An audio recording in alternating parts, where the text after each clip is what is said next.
আসসালামু আলাইকুম। সেলিনাস কুকিং হোমে আপনাদের সবাইকে স্বাগতম। আজকে আমরা রান্না করব টমেটো ও আলু দিয়ে মাছ ভুনা। তো চলুন শুরু করা যাক। প্রথমে একটা ফ্রাই প্যানে তেল দিয়ে দিচ্ছি। তেলটা গরম হয়ে আসলে দিয়ে দিচ্ছি মাছ।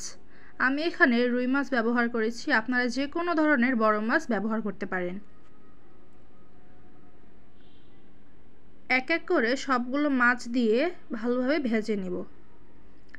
মাছের এক পাশ ভাজা হয়ে গেলে অন্য পাশ ভাজতে দেব।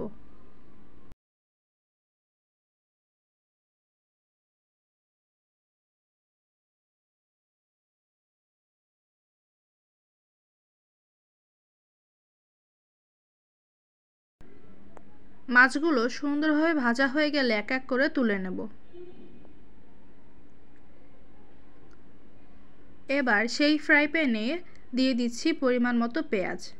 আমি এখানে মাঝারি সাইজের 2টা পেঁয়াজ ব্যবহার করেছি। এবার ভালোভাবে নাড়াচাড়া করে নিচ্ছি।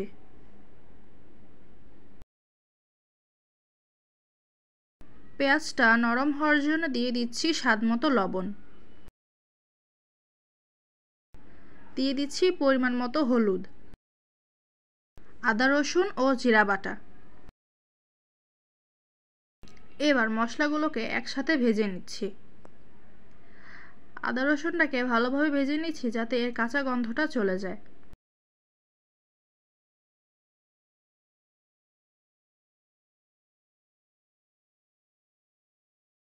এবার এর মধ্যে দিয়ে দিচ্ছি পানি। মশলাটাকে কষানোর জন্য আমি এর মধ্যে পানি ব্যবহার করেছি।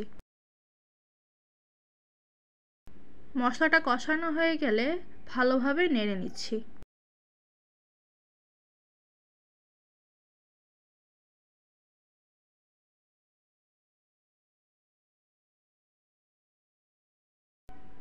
এবার এর মধ্যে দিয়ে দিচ্ছি কুচি করে রাখা আলু।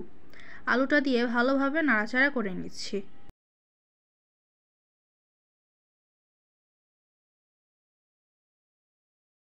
এবার দিয়ে দিচ্ছি অল্প পরিমাণে পানি।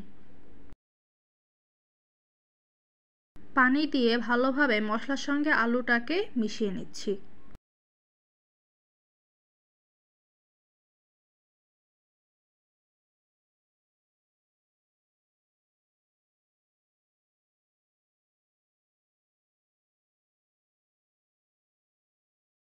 এবার ঢেকে রেখে দিচ্ছি আলুটা সেদ্ধ হওয়ার জন্য।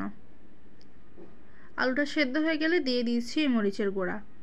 অল্প পরিমাণে মরিচের গুঁড়ো দিয়ে এবার ভালোভাবে এটাকে নাড়াচাড়া করে নিচ্ছি।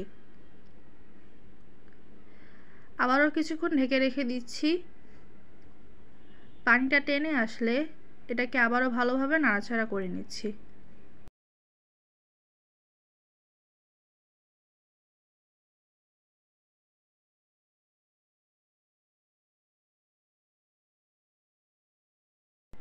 এবার দিয়ে দিচ্ছি ঝোলের জন্য পানি।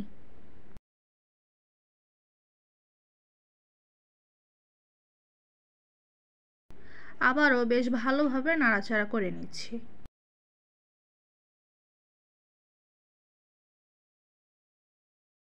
এবার ঢেকে রেখে দিচ্ছি বলক চলে আসা পর্যন্ত। দেখতে পাচ্ছেন পানিতে বলক চলে এসেছে। এবার আমি ভেজে রাখা মাছগুলো এক এক করে দিয়ে দিচ্ছি।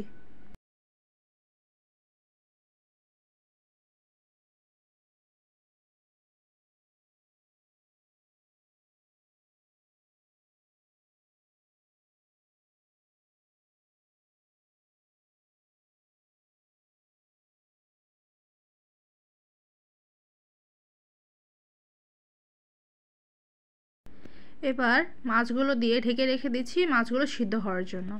ঢাকনা তুলে আমি এখানে কয়েক পিস টমেটো দিয়ে দিয়েছিলাম। টমেটো দেওয়ার পর কিছুক্ষণ জাল করে নিয়েছি।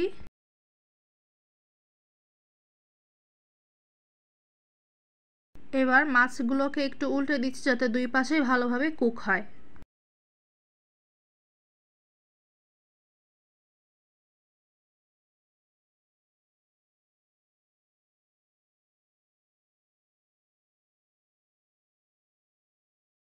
এবার আবারও কিছুক্ষণের জন্য ঢেকে রেখে দিচ্ছি। নামানোর আগে একটু ধনেপাতা ছড়িয়ে দিবেন। ব্যাস রেডি হয়ে গেল আমাদের এই মজাদার তরকারি। এই তরকারি দিয়ে নিঃসন্দেহে অনেকগুলো ভাত খেয়ে ফেলা যাবে। এই তরকারি দিয়ে আরামসে সকাল, দুপুর কিংবা রাত যে কোনো সময় পেট ভরে ভাত খাওয়া যাবে।